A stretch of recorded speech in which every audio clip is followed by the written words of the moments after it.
Queremos dar inicio a la conferencia inaugural, el impacto de la obesidad en el paciente con diabetes mellitus tipo 2. Este tema muy interesante está a cargo de la doctora Marianela Ackerman. Ella es especialista en medicina interna, especialista en nutrición, magíster en diabetes, profesora adjunta de medicina interna de la Facultad de Medicina de la Universidad Nacional del Nordeste, directora de la diplomatura en cirugía bariátrica y del posgrado en cirugía bariátrica de la Sociedad Argentina de Nutrición. Y creo que es una muy amiga de la Sociedad Paraguaya de Diabetes. Adelante, doctora. Bueno, muchas gracias por la presentación y la verdad es que siempre es un gusto compartir con tan lindos colegas y amigos de Paraguay y todos los que vienen, por supuesto, a este congreso. Bueno, vamos a hablar entonces del impacto de la obesidad en el paciente con diabetes tipo 2. Sabemos que el concepto de la obesidad como enfermedad no es un concepto nuevo. Fíjense esta monografía inglesa de Fleming, 250 años atrás, donde dice la corpulencia cuando en un grado extraordinario se puede considerar una enfermedad, como en cierta medida obstruye el libre ejercicio de las funciones y tiene una tendencia a acortar la vida, allanando el camino a destemplanzas peligrosas. 250 años atrás. Y ya en 1968, la posición de la Organización Mundial de la Obesidad, donde el concepto de es una enfermedad crónica, recidivante y progresiva. Y la definición de la Asociación Canadiense, donde, fíjense, quita al peso de la definición, donde lo pone como caracterizada por adiposidad anormal o excesiva que perjudica a la salud, agregándole, por supuesto, esto de prevalente, compleja, progresiva, recidivante y crónica. Sabemos que es mucho más que una cuestión de peso. Fíjense que la asociación con diabetes está por encima de 7 veces más la probabilidad, pero tiene más de 200 comorbilidades, dentro de las cuales una de las más importantes justamente es la diabetes tipo 2.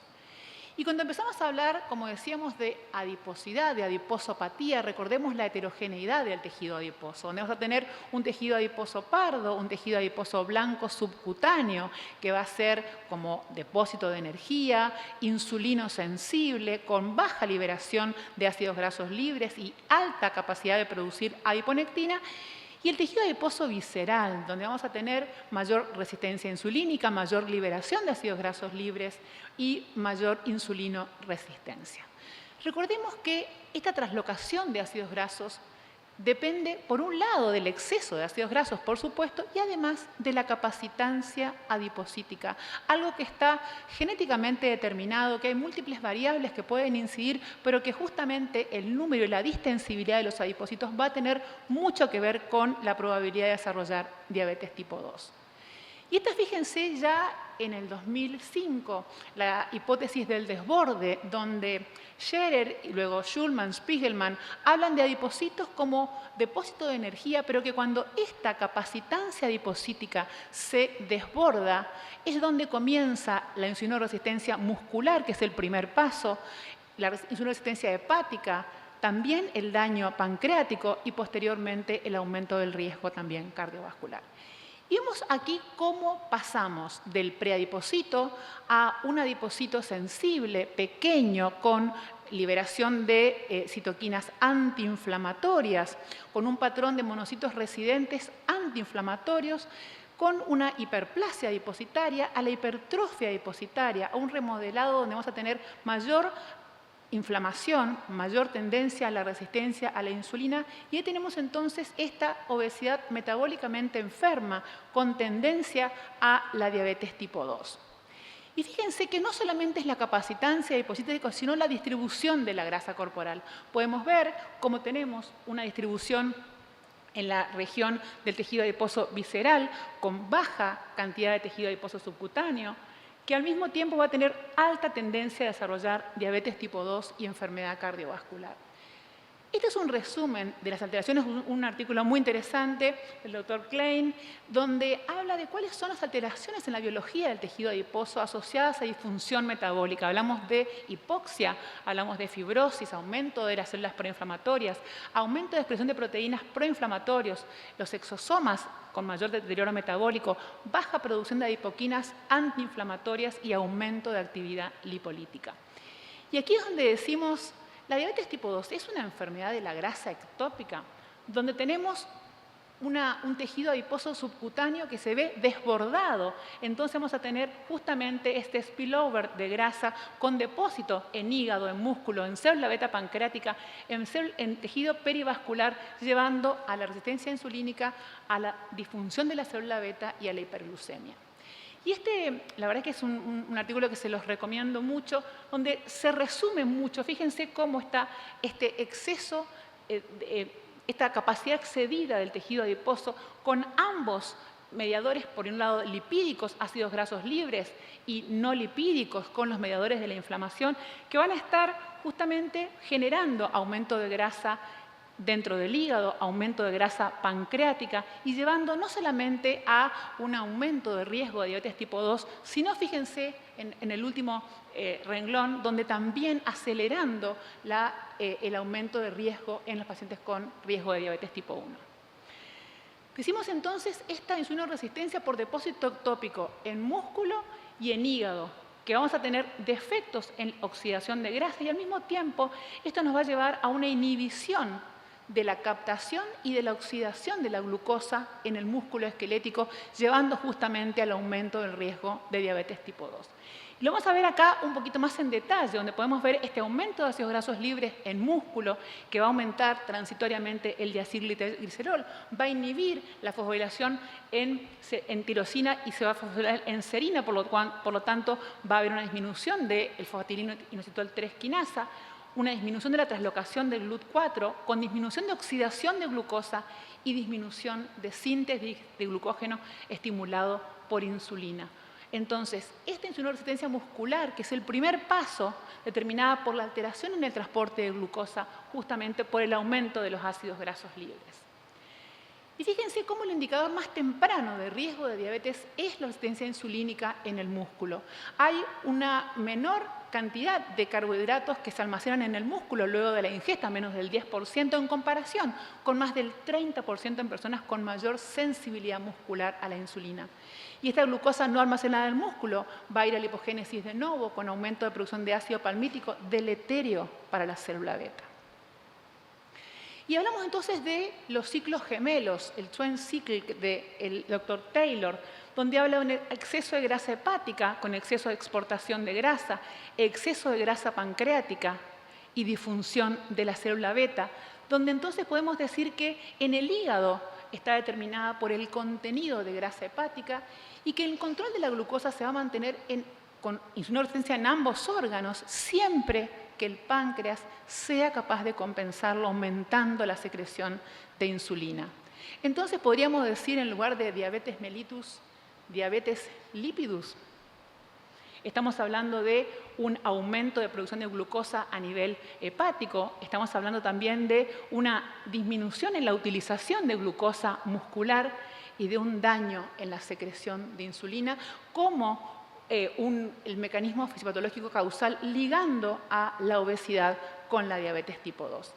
Y fíjense qué pasa en esta relación entre el tejido adiposo y el páncreas. A la izquierda podemos ver la fisiología, donde hay una liberación de ácidos grasos libres de manera fisiológica, donde va a haber un cierre de canales de potasio, despolarización, una liberación de calcio en la membrana y la liberación normal, la secreción normal de insulina en el páncreas.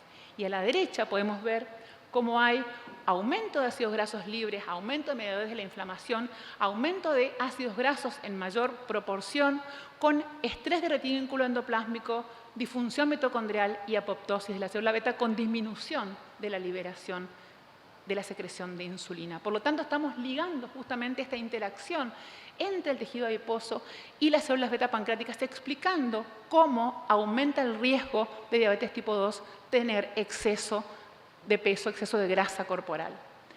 ¿Cuáles son los beneficios que tenemos con la pérdida de peso? Fíjense que en múltiples órganos, en el hígado, en el músculo, en el tejido adiposo, en el páncreas, en el riñón, a nivel de la dislipemia, el sistema cardiovascular, y estamos hablando que a mayor pérdida de peso, mayor beneficio en las complicaciones asociadas a la obesidad, y es por eso que si queremos prevenir diabetes, tenemos que buscar un 5 o un 10% del descenso de peso para prevenir enfermedad cardiovascular entre un 10 a un 15%. Remisión de diabetes buscamos un 15 a 20% y más del 20% en remisión de diabetes 2 avanzada. Y aquí tenemos evidencias de cómo la pérdida de peso en el Diabetes Prevention Program, que todos conocen, fue el principal predictor en la reducción de incidencia de diabetes. Y cómo esta pérdida inicial de 15 kilos de peso, si es sostenida, se asocia con mayor probabilidad de remisión de diabetes en pacientes con diagnóstico ya de diabetes tipo 2. Y ahí que podemos ver cómo a medida que aumentamos los mecanismos de acción tenemos mayor probabilidad de lograr estos 15 kilos de descenso de peso y sostenerlos, por supuesto, en el tiempo.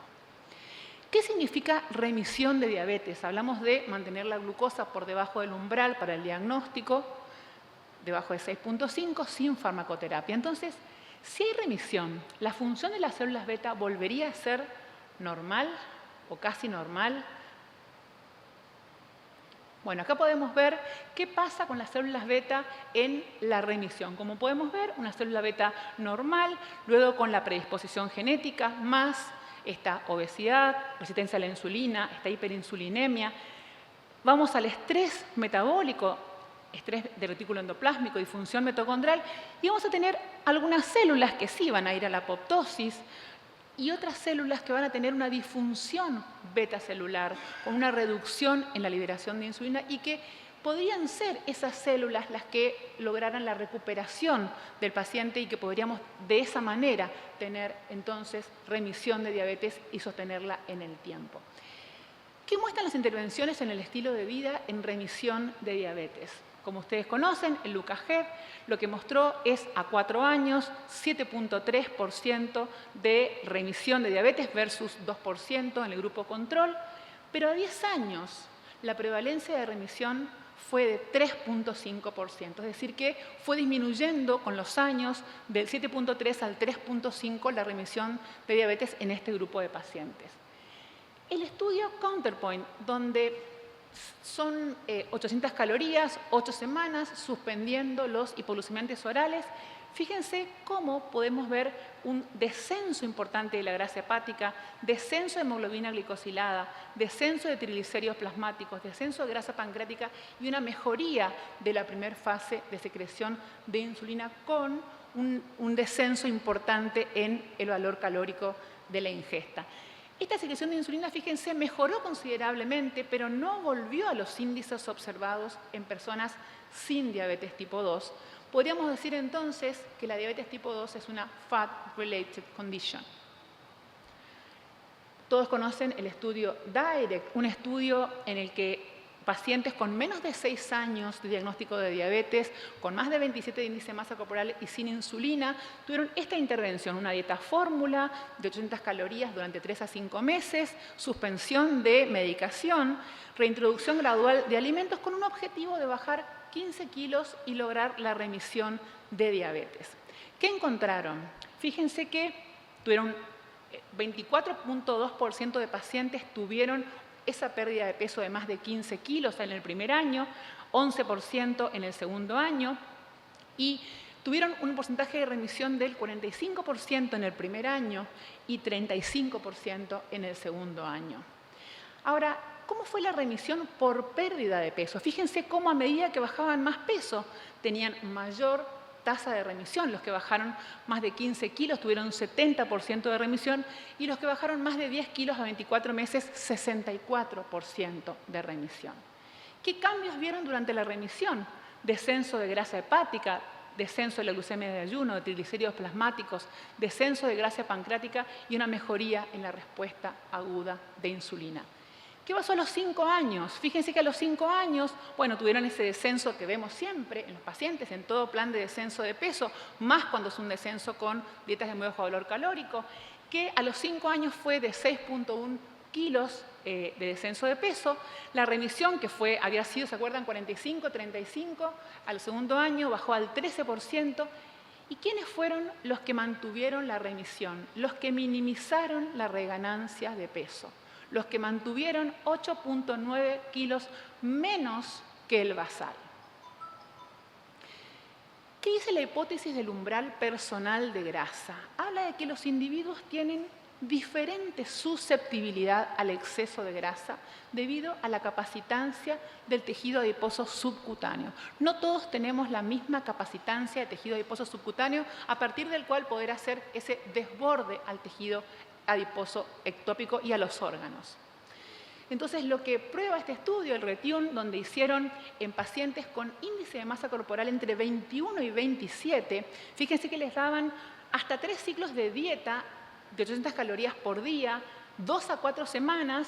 Estas son las flechas rojas son los ciclos de dieta, donde bajaban 5, 10, 15% del peso, y una fase de mantenimiento hasta lograr una pérdida de peso significativa.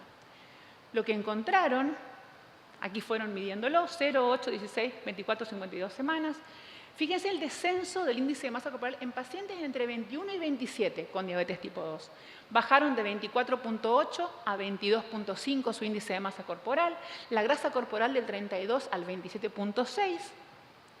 Y fíjense cómo bajó la grasa hepática. Ellos encontraron que, a diferencia de los otros pacientes con diabetes y obesidad, más de 30 de índice de masa corporal, el umbral de grasa hepático no era 5%, sino era 2%, era un nivel menor, por eso lo ven más bajo aquí, pero tuvieron un descenso de grasa hepática, descenso de triglicéridos, mejoría de hemoglobina glicosilada. El 70% de estas personas con diabetes 2 delgadas lograron la remisión. Podríamos decir entonces que tenemos personas con un balance positivo de calorías por años, que tienen una capacidad de tejido adiposo subcutáneo excedida, genéticamente determinada, con una susceptibilidad de célula beta al exceso de ácidos grasos también alterada, genéticamente determinada, y de esa forma podríamos llegar a la diabetes tipo 2. Y fíjense que lo único que tenemos para modificar es lo primero, el balance positivo de calorías, que es lo que justamente buscamos modificar en el tratamiento de la obesidad. Este es un estudio muy interesante donde se vio cuántos años de vida ganaban los pacientes con diabetes de acuerdo a la modificación de biomarcadores modificables. Y eligieron 4. Este es un subgrupo de pacientes del NANES. Hemoglobina glicosilada, índice de masa corporal, presión arterial y LDL colesterol. Y lo que vieron es qué pasaba con los diferentes cuartilos, es decir, los que tenían el primer cuartil eran los que estaban mejor en hemoglobina glicosilada, índice de masa corporal, presión arterial y LDL colesterol, y el cuarto cuartil los que estaban peor, los que tenían mayor índice de masa corporal, mayor hemoglobina glicosilada, presión arterial y LDL colesterol. Y lo que vieron es que la expectativa de vida obtenida gracias a un IMC más bajo fue la mayor entre los 4 biomarcadores modificables que examinaron. Entonces, para personas con diabetes 2 e IMC elevado, los que estaban en el cuarto cuartil, los que tenían más de 36 de índice de masa corporal, reducir el índice de masa corporal por debajo de 25 se asoció con una ganancia de expectativa de vida estimada de 3.9 años. Por supuesto que no todos los pacientes pueden bajar por debajo de 25, pero podríamos proyectar estimativamente una mejoría de expectativa de vida, quizá no de 4 años, pero quizá sí de más tiempo de vida y mejor expectativa y, por supuesto, con menos comorbilidades. También hablamos de cirugía metabólica como tratamiento de obesidad y diabetes tipo 2. Sabemos que es el tratamiento más efectivo. Fíjense las tasas de remisión. Este es un estudio en el que están los 14 randomizados controlados que tienen hasta este momento que avalan la eficacia de la cirugía metabólica en tratamiento de pacientes con obesidad y diabetes tipo 2. Sabemos que esto, por supuesto, depende del procedimiento y también depende de la gravedad de la diabetes, porque como vimos al principio, la tasa de remisión de diabetes también depende de que tengamos esas células beta que todavía no tengan apoptosis. Eso se logra con menor tiempo de diagnóstico de la enfermedad. ¿Cuáles son las limitaciones de la cirugía? Que sus beneficios disminuyen con el tiempo y que habrá una proporción de pacientes que no mantendrán un adecuado control metabólico sin farmacoterapia. Sabemos que además de la remisión también logra la mejoría de comorbilidades metabólicas como hipertensión, dislipemia y síndrome de apnea del sueño. Y fíjense cómo esta remisión es menor a medida que el paciente tiene más años de enfermedad. Es decir, cuando tenemos pacientes que tienen 1 año de enfermedad, la remisión es mayor en el tiempo que si tenemos pacientes con 5 años de enfermedad. Entonces hablamos de intervenir más tempranamente, pero no solamente es eso, sino considerar tratamientos combinados. Cirugía más fármacos logran mejores resultados. Entonces, en esta publicación del doctor Cohen y el doctor Leroux, dicen que conocer el impacto de la duración de la diabetes en la remisión glucémica puede ayudar a los médicos a considerar un enfoque más colaborativo, ya que los resultados sugieren que los pacientes deberían ser derivados antes y que debemos alejarnos de la idea de la cirugía versus la medicina, sino más bien considerar la cirugía con la medicina. Por supuesto que tiene claras indicaciones y no es para todos los pacientes. 2 palabras hablando de los beneficios que tenemos en medicación que sabemos que no solamente está destinada a pacientes con diabetes, sino que también tienen beneficios en pacientes con obesidad, teniendo beneficios justamente en reducción del riesgo cardiovascular. Y sabemos que estos 2 grupos de fármacos son los que tienen el mejor impacto sobre el peso corporal y la prevención cardio-reno-metabólica. Hablamos entonces de un cambio de paradigma. Este cambio de paradigma consecuencia de la evidencia que aportan los estudios clínicos, donde tenemos múltiples, hasta el momento, estudios publicados en los que vemos el beneficio de los agonistas GLP-1, medicamentos que utilizamos tanto para pacientes con diabetes tipo 2 como para pacientes con obesidad, mostrando una reducción significativa de eventos cardiovasculares evaluados. Y el cambio fundamental que tiene que ver con las guías, donde en el 2022 por primera vez tuvimos que dentro de los algoritmos de manejo de la diabetes y no de la obesidad, del manejo de la diabetes tipo 2, teníamos justamente, como podemos ver a la derecha, el objetivo de lograr y mantener glucemia y el manejo del peso. Y comienza a considerarse a la adiposopatía dentro del target de tratamiento de la diabetes tipo 2, donde priorizamos entonces fármacos que al mismo tiempo sean beneficiosos para la diabetes tipo 2 y que tengan beneficios en pérdida de peso y en las demás comorbilidades. Y fíjense cómo se considera medicación para la pérdida de peso y cirugía metabólica dentro del algoritmo de la diabetes tipo 2. Es la primera vez en la que se considera justamente esta condición tan prevalente en los pacientes, pero que hasta ahora no recibía una mirada con la importancia que tiene. Para terminar, decimos que la obesidad, particularmente cuando se asocia con aumento de grasa intraabdominal e intrahepática, es una enfermedad que aumenta el riesgo de diabetes porque causa tanto insulinoresistencia como disfunción de células beta. La identificación del papel del exceso de grasa en hígado y páncreas en la génesis de la diabetes permite afirmar que la diabetes tendría una causa homogénea expresada en individuos genéticamente heterogéneos. Esta afirmación es independiente de los estándares de índice de masa corporal en la población y dependería más de superar un umbral de grasa personal.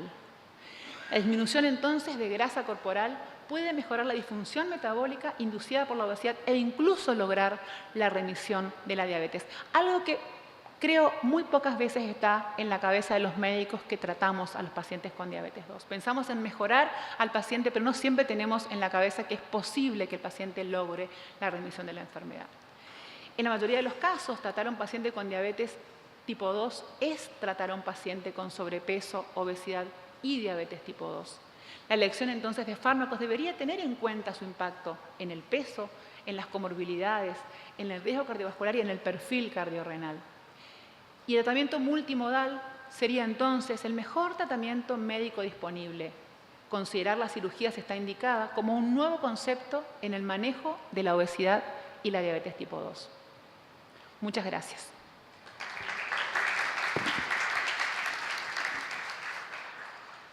Muchísimas gracias, doctora Marianela, excelente la charla. Invitamos al doctor Luis Escurra, al doctor Fernando Bril y al doctor Manuel Codas para el panel. Mientras, no sé si hay alguna pregunta para la doctora.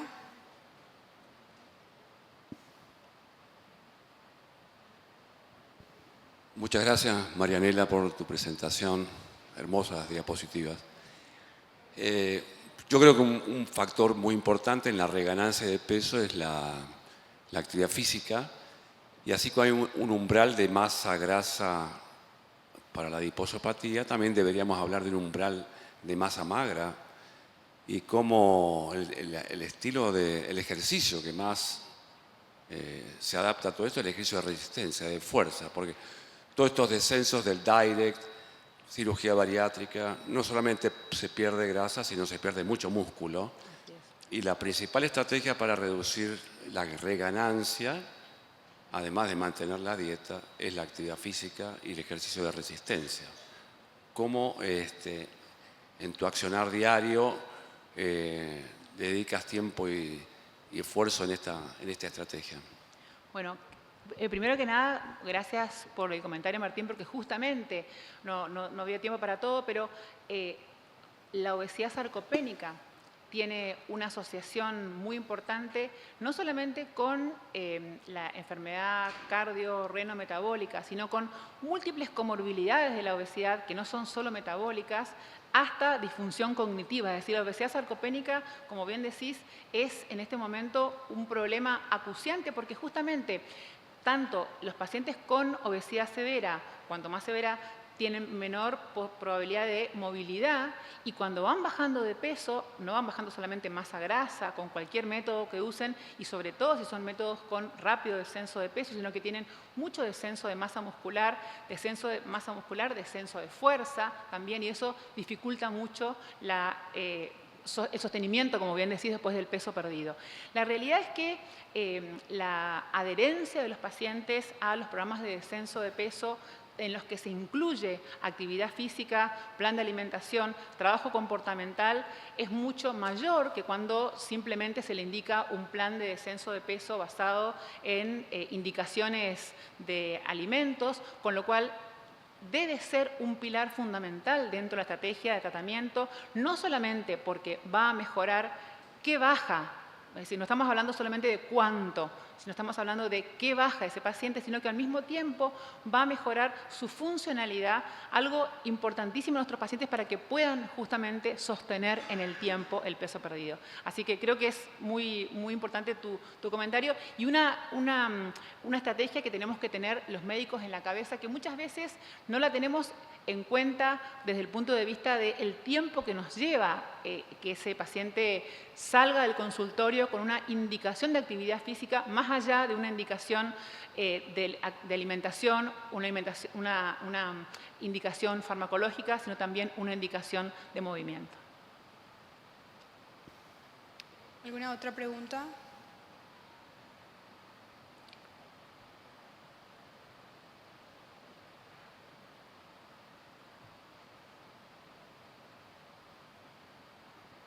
¿Qué tal, Magdalena? Excelente exposición.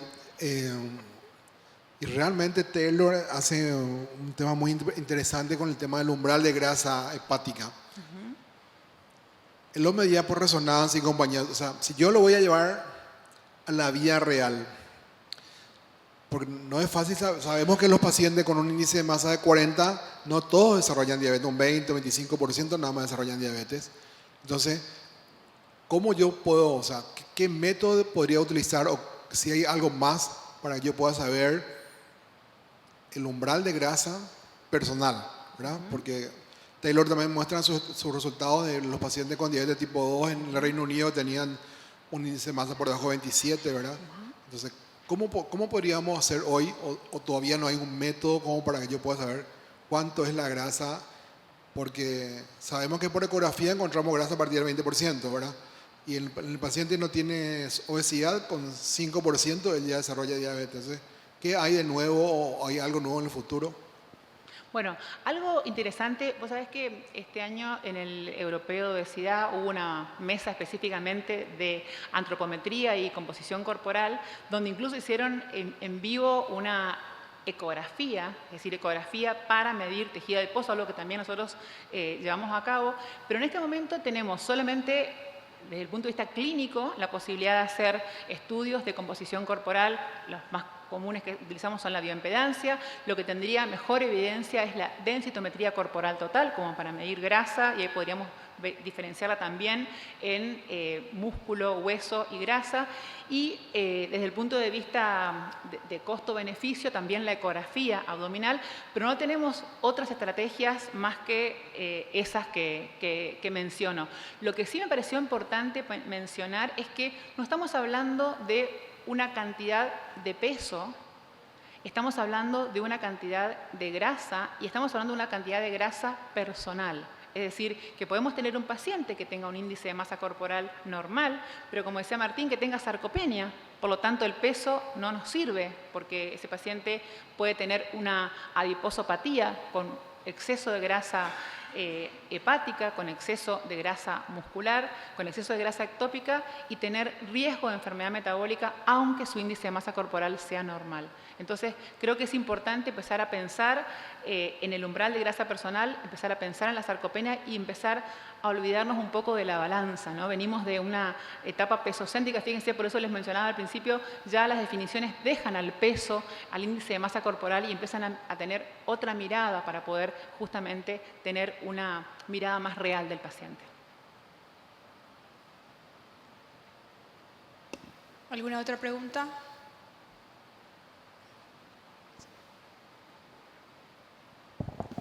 Bueno, sabemos que la obesidad es una enfermedad crónica, no transmisible, y muchos pacientes actualmente se someten a cirugía bariátrica y lo que vemos en la actualidad en el consultorio es la reganancia de peso, tarde o temprano. ¿Cuándo usted decide utilizar fármacos para precozmente evitar esa reganancia?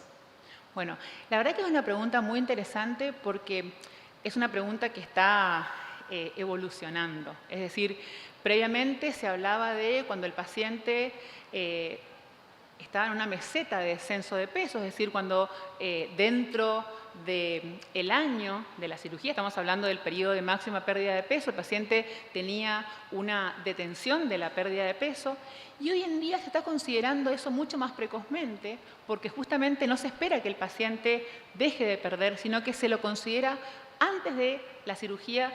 ¿Qué pacientes van a tener uno esperaría una trayectoria de pérdida de peso peor, ¿no? Estamos hablando de pacientes, por ejemplo, con índice de masa corporal por encima de 50, pacientes con insulinoresistencia y diabetes tipo 2, pacientes más añosos, en los que en general, hablando de algunas características, pacientes que tienen determinados patrones de conducta alimentaria, que tienen mayor dificultad en la pérdida de peso, pacientes que ya con tratamientos previos tienen descensos de peso menos importantes con otros tratamientos que han hecho previamente, pacientes en los que tenemos que estar más cerca y en pacientes donde vamos viendo que la pérdida de peso que van teniendo es menor a la que venían teniendo, se habla de unos 500 gramos por semana, cuando bajan de esa pérdida de peso semanal, comenzar a pensar en intervenir con fármacos, porque justamente noto esa variabilidad que vemos en la respuesta a los tratamientos, incluyendo la cirugía bariátrica, hace que esa combinación de tratamientos no es recién cuando el paciente recuperó peso o cuando el paciente tuvo una meseta en descenso de peso. Sabemos que durante los primeros 12 a 18 meses después de una cirugía bariátrica es donde se obtiene la máxima pérdida de peso y donde tenemos más cerca también al paciente, donde podemos intervenir más tempranamente. Entonces, tener en cuenta características personales del paciente y ver la velocidad de descenso de peso para, por supuesto, las decisiones en conjunto con el paciente, ver el momento en el cual intervenir para poder obtener un mejor resultado con el tratamiento. Hay un porcentaje, no puedo decir, comenzó con 100 kilos y al año debería perder 10 kilos y pierde más de 10% inicio. En realidad es así. El objetivo de pérdida de peso en pacientes con cirugía bariátrica es que logren al menos el 50% del exceso de peso. Se calcula el exceso de peso a índice de masa corporal 25. Entonces, si el paciente tiene 80 kilos de exceso de peso, tiene que bajar por lo menos 40 kilos. Esos 40 kilos los baja durante el primer año, 12 y 18 meses post cirugía. Pero si la trayectoria de descenso de peso, como decía, está bajando menos de 500 gramos por semana, nosotros podemos ver, por más que todavía esté bajando, si va bajando menos, podemos pensar en la posibilidad, siempre por supuesto, viendo las conductas, viendo la actividad física, viendo la alimentación. No se trata solo de dar un fármaco como si fuera la solución, porque sabemos que no lo es, pero sí empezar a considerarlo si el paciente viene llevando adelante todo el tratamiento y la respuesta que tiene es subóptima al procedimiento. Porque como sabemos, las respuestas son variables y muchas veces son subóptimas, por más que los pacientes hagan todo, se adhieran perfectamente a lo que se le propone. Muchas gracias. Bueno, doctora, antes que nada, mucha felicidad, excelente presentación. Y una cuestión que, sobre todo referente a la cirugía metabólica, es la pérdida de peso rápida que tienen estos pacientes. Y obviamente que una gran parte de esa pérdida va a ser masa muscular, ¿verdad? Como usted había referido antes. Entonces, ¿qué estrategias, doctora, usted plantea, o sea, plantean en su grupo de trabajo para frenar un poco la respuesta, o sea, esa pérdida de masa muscular? Porque sabemos que más adelante esa falta de masa muscular va a generar un déficit en el gasto calórico diario del paciente. Entonces, ¿qué estrategias buscan para frenar un poquitito eso? Bueno, en el primer mes post-cirugía, en los primeros 3 meses post-cirugía es donde el paciente pierde más cantidad de masa muscular. En general, sobre todo el primer mes, que es el mes en el que, como tiene un postoperatorio inmediato, no se indica que el paciente haga ejercicios de fuerza. El paciente puede, por supuesto, movilizarse, pero no puede hacer ejercicios de fuerza. Recién se lo indican a partir del primer mes. Entonces, en realidad, lo que se usa es una combinación de ejercicios de fuerza y resistencia, más un cuidado en la cantidad de proteínas que consume el paciente para poder justamente cubrir sus necesidades, porque justamente muchas veces hay determinados alimentos con mayor contenido proteico con el que el paciente tiene más dificultad en su ingesta en la primera etapa postquirúrgica. Entonces, lo que se combina justamente son el tipo de actividad física, como decía Martín, que se le indica al paciente durante la pérdida de peso, contrariamente a lo que antes se indicaba, que antes al paciente con obesidad se le indicaba que salga a caminar, que haga ejercicios aeróbicos, y ellos mismos muchas veces les cuesta entender que el ejercicio de resistencia, el ejercicio de esfuerzo es un ejercicio que forma parte del tratamiento para la pérdida de peso, ¿no? Lo ven como algo que lo hacen los atletas y justamente el objetivo es la combinación, como decía, de ese tipo de ejercicios con la cantidad de proteínas adecuada para poder contrarrestar de la mejor manera esta pérdida de masa muscular que tienen que entender. Bueno, ahí está.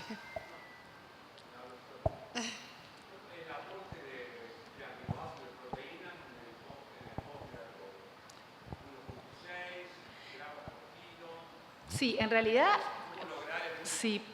Hay una, ¿Cómo lograr esa cantidad si no hay es una a través de dificultad, suplementos? sí. También? Hay una dificultad con estos pacientes, sobre todo porque recordemos que las proteínas son los macronutrientes que tienen mayor saciación. Son pacientes que tienen una baja capacidad gástrica y al mismo tiempo tenemos que lograr que cubran no solamente sus necesidades de líquidos, que tienen que separarse de los sólidos, porque los líquidos y los sólidos no van en la misma comida, por la capacidad gástrica que tienen, y al mismo tiempo que cubran con los polivitamínicos, que también comprimidos de calcio, de hierro, de vitamina B12, etcétera, con lo cual tenemos que ser como una cosa artesanal, porque además nosotros no tenemos en Argentina los polivitamínicos que vienen específicamente para los pacientes con cirugía bariátrica, entonces utilizamos los polivitamínicos de farmacia y los unimos para poder lograr las necesidades, pero lo que buscamos es lograr como mínimo llegar a 1.1 gramo por kilo de peso y si es posible, por supuesto, mejorar ese valor, pero por lo menos que lleguen a ese valor, porque no siempre es fácil ni que se hidraten suficientemente ni que lleguen a 1 gramo por kilo de peso de proteína. Como está demostrado, los aminoácidos de cadena ramificada, isoleucina, leucina, la sarcopenia, la provisión de suplementos Sí. de los BCAA, ¿conviene o no Sí. en esta etapa? Sí, sí. En realidad, los pacientes, como justamente tienen mucha dificultad en las proteínas de origen animal, con las carnes, les cuesta mucho porque tienen que masticarlas por la cantidad de colágeno que tiene, justamente las proteínas se incorporan sobre todo con proteínas en polvo con aminoácidos para poder cubrir las necesidades. Así que sí, lo hacemos de esa manera. El doctor preguntó mucho sobre los pacientes postbariátricos, pero yo tengo la consulta sobre los pacientes que usan GLP-1, que ellos tienen descenso de peso de más del 10% muchas veces y están sarcopénicos, como decíamos. En esos pacientes, ¿usted usa suplementación proteica también? ¿Cuándo? ¿Cómo? Sí, en realidad en los pacientes con medicación, la mayor dificultad que tenemos es, como sabemos, son medicamentos que enlentecen el vaciamiento gástrico.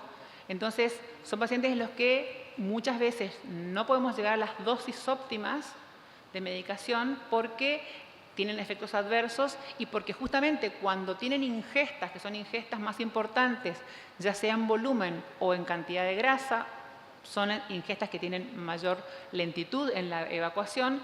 Entonces, eso es lo que dificulta muchas veces que el paciente lo sostenga en el tiempo. Pero también, es decir, no tenemos un cuidado especial desde el punto de vista de, así como los pacientes bariátricos, porque el descenso de peso que tienen no es un descenso tan significativo como con cirugía bariátrica y no tienen restricciones alimentarias, pero sí es importante tener en cuenta el fraccionamiento de la alimentación en estos pacientes y justamente el trabajo con la licenciada de nutrición para poder fraccionar las cantidades de grasa para que puedan sostener la medicación, porque justamente los efectos adversos se dan mucho más frecuentemente cuando el paciente no lleva adelante, es decir, porque como le limita mucho la ingesta, es decir, comen poco, tienen bajo apetito, entonces muchas veces comen poco pero cualquier cosa, y ese poco pero cualquier cosa es lo que hace que tengan síntomas y que muchas veces suspendan la medicación por los síntomas adversos que tienen.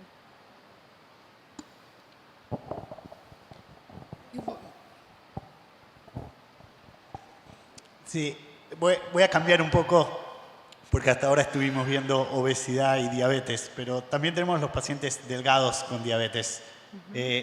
¿Esos pacientes tienen un problema en la grasa también o el problema está en otro lado? Bueno, en realidad son pacientes que pueden, como vimos en el trabajo que les mostré, tener mayor resistencia insulínica hepática, pero pueden ser pacientes que en realidad tengan más deficiencia de célula beta que insulinoresistencia, ¿no? Es decir, no son los mismos pacientes, por eso vemos la heterogeneidad dentro de la diabetes tipo 2, donde vamos a tener pacientes con insulinodeficiencia y baja insulinoresistencia, pero en quienes muchas veces tenemos que tener en cuenta también esto de la cantidad de masa grasa, la cantidad de masa muscular, porque aún dentro de su peso saludable siempre es posible tener una menor cantidad de grasa hepática para que por lo menos de esa forma podamos estar ayudando a sostener mejor su control metabólico. Sí, creo que el punto que dijiste es clave, que es bien heterogéneo, lo que hoy llamamos diabetes tipo 2, tal vez es una bolsa de gatos. Y la otra pregunta es el tema. Nosotros allá sufrimos mucho con el tema de que los GLP-1 de repente no los pueden conseguir los pacientes y tenemos estos pacientes que el peso oscila mucho entre mientras están en medicación, mientras no lo están. ¿Algún comentario en cuáles son las consecuencias? Digamos, ¿qué pensás? Porque la verdad es que no sabemos, pero... Lo que hay alguna evidencia al respecto de utilización, por ejemplo, hablando específicamente de liraglutida, días alternos. Hay un estudio en el que se comparó pacientes que utilizaron liraglutida durante 6 meses todos los días, un estudio español, los suspendieron, digamos, dividieron en 2 grupos y a un grupo le dieron días alternos y a otro grupo le dieron todos los días y la tasa de pérdida de peso que tuvieron a los 2 meses fue exactamente la misma. Con lo cual, hablando de ahorrar, quizás días alternos podría ser una posibilidad. Y la otra opción también es utilizar artesanalmente los clics, es decir, utilizar la dosis que el paciente pueda comprar, no siempre va a ser la dosis 3 miligramos o 2.4 en el caso de semaglutida, pero quizás una dosis en la que el paciente pueda sostenerse más tiempo, porque justamente, tal como decís, el efecto es solamente durante el tiempo que el paciente lo utiliza. Sí, la pregunta va más a fluctuaciones en el peso over time. Bueno, lo que muestra justamente el STEP 1 y el STEP 4, en el que cuando se suspendió el fármaco hubo una recuperación de peso, no del total, pero fue un 80% del peso perdido. Por eso, como dice Lee Kaplan, un obesólogo muy conocido, el paciente tiene que utilizar, si utiliza medicación y le va bien para la obesidad, tiene que utilizarla de forma transitoria, mientras viva, ¿no? Es así.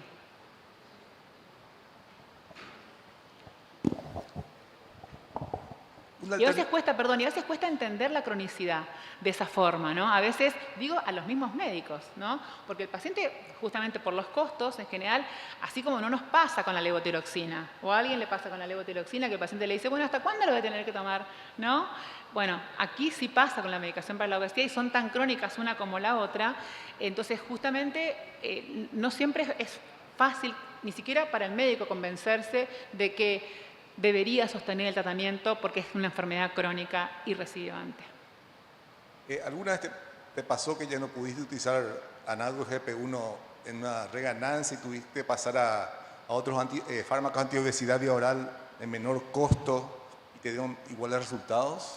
El paciente, sobre todo en este momento, en Argentina, que estamos con mucha crisis, muchas veces escucha, porque esto es algo que el paciente escucha, la inyección, no es algo que el paciente, no sé, lo ve en redes sociales. Entonces el paciente muchas veces viene con la inquietud y la realidad es que son perfiles de pacientes, si lo podemos decir, fenotipificar a los pacientes que no son lo mismo, pero en realidad quizás para un perfil de paciente en el que no tenga enfermedad metabólica, en el que sea un paciente más comedor emocional, como lo fenotipificó Acosta, uno de los estudios en los que se vio perfil de paciente y cómo cuando fenotipificamos tenemos mejor resultado en descenso de peso. Igualmente hay pacientes que tienen fenotipos que son overlap, que tienen más de uno, y algunos que no catalogan en ninguno, con lo cual uno podría tener en cuenta, primero que nada, que no tengan contraindicaciones, segundo, si hay comorbilidades que guíen esta decisión de qué fármaco utilizar y, por supuesto, y algo fundamental,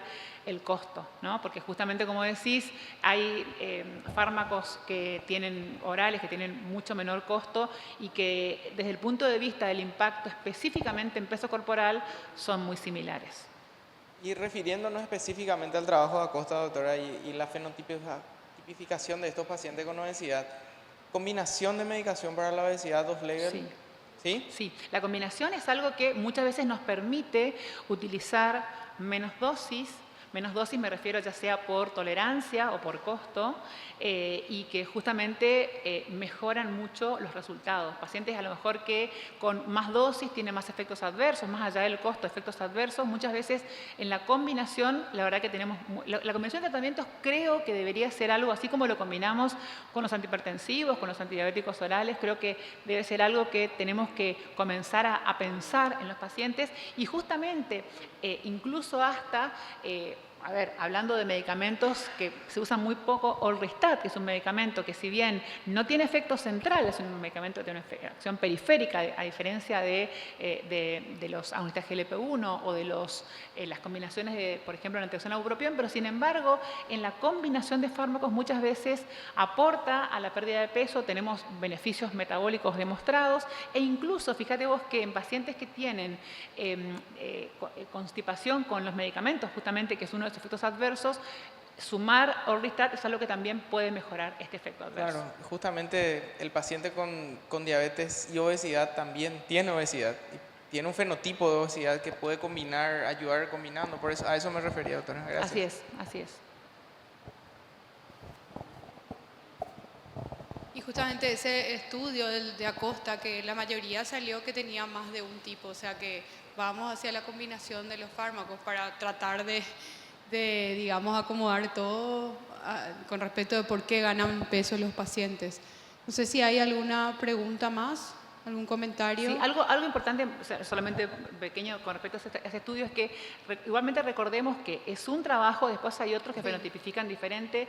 No hacemos vaciado gástrico, por ejemplo, ¿no? Como para nuestra fenotipificación es más artesanal, entonces no sería algo reproducible exactamente, ¿no? Es decir, uno podría valerse de eso como para poder establecer cuestionarios, para poder pensar si el paciente tiene menor saciedad, o digamos, menos hambre intestinal o o un cerebro hambriento, es decir, como son los fenotipos, pero no utilizamos en la práctica los métodos que utilizaron en el trabajo para poder fenotipificar. Entonces, la aplicabilidad es relativa. Más allá de, como decía, pacientes que no fenotipifican en ninguno y algunos que tienen más de un fenotipo. No, es como una guía, pero podemos usar esos cuestionarios para guiarnos y Así de es. repente entre, qué sé yo, fuera de los análogos GLP-1 decir algunos otros de los otros antiobesidad, ¿verdad? Fármacos antiobesidad. Así es. Bueno, yo creo que con esto damos terminada esta conferencia. Muchísimas gracias, doctora, muchísimas gracias a los panelistas y quédense para el acto inaugural, les invitamos. Bueno, gracias. Muchas gracias.